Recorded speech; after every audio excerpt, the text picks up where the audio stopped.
Recording in progress. Next week, inflation numbers and the Fed. It's a big week. I think this could be good for news for us. Here's why. Let me show you guys what I'm seeing right now. So first of all, this has not been the most favorable last couple of weeks for rates. So rates right now, so we got over here on the left, Investopedia, on the right, Mortgage News Daily. Basically, they're both saying rates somewhere in the high sixes, low sevens. Not ideal in terms of the charts. You guys can see, as we knew, the last 3 weeks, we had some, we got beat up pretty good. Last week, we've been running kind of sideways. A lot of that, you see the debt ceiling at the very, very lowest point there. Remember, red is bad, green is good. When the debt ceiling got figured out, that creates a lot of relief. What happened this week? Bank of Canada actually raised their rates. That wasn't expected. That puts a little pressure on us. So rates, for the most part, the last 5, 6 trading days have been relatively sideways. I do think and hope we could be poised for getting some better news here in the near future. So again, the debt ceiling, we talked about it. Here's what's wild to me. Basically, we raised the debt ceiling, just got to the point where all we're doing is covering our debts. We're not even making progress on it. We're just going to increase it, but neither here nor there.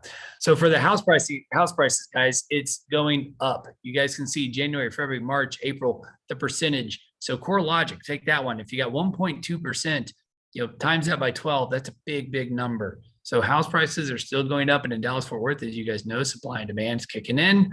There's still a shortage of housing, but here's the deal about the economy. So trucking, to get goods to and from different places so that I can show up on my front door when I order from Amazon, or just so it can show up in the grocery store or into Walmart's or wherever you're going.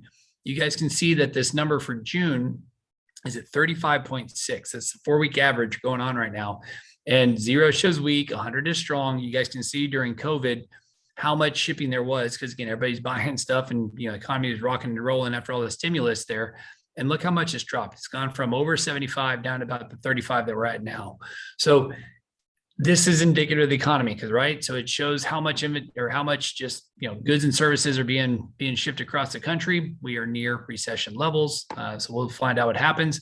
Here's why I think rates are coming down. We've talked about the shelter cost. You're probably tired of me saying it, but shelter's 43% of the inflation numbers are coming out next week. And you guys can see the big purple line. This is apartment listings year over year, the change in rent. It has gone way up and come way down, and that's a lagging indicator. And you can see the CPI, that's the burnt orange one. It's at 8.1%, but you can kind of see it's starting to crest lower. So we think that's going to continue to come down over the coming months because, again, it's playing catch up to the rent numbers. So that's why we think inflation is going to be coming down next week. And you guys can see the year over year. So April was 0.42. Last April was 0.5.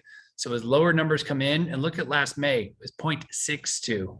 So as the lower numbers of the 0.4s and whatever else they come in the future, you're going to replace a 0.62, a 0.58, a 0.57, a 0.67, a 0.74 in September and October, sorry. So as these numbers come in over the next 6 months, that's going to drive down inflation big time, which will then help mortgage rates. So while we're not sitting pretty right now, we do think better times are coming. And then lastly, I saw this for Dallas. It's kind of wild. 52 million square feet of Dallas office space.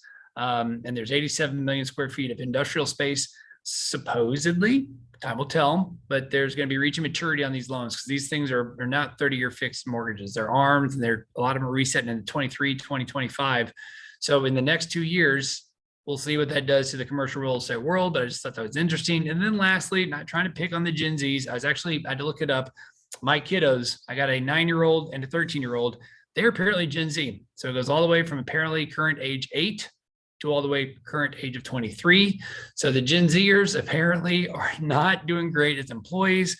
And then the advice is they just need to get out because of COVID. They all like being homebodies. But the whole point, and I thought this was very, very telling. And I don't know who this guy was, but somebody basically said something that basically you should only be at home to sleep. Everything else, if you're young, you should be out networking, meeting people for business purposes, meeting people for just social purposes.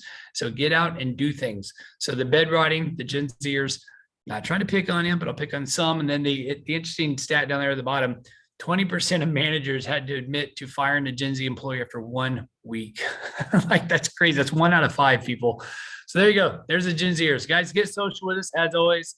Follow us, like us, subscribe, all that fun stuff that you're supposed to do on social. We appreciate it as always. Hope you guys have a great rest of the week. Have a great weekend, and we will see you guys next week. Bye-bye.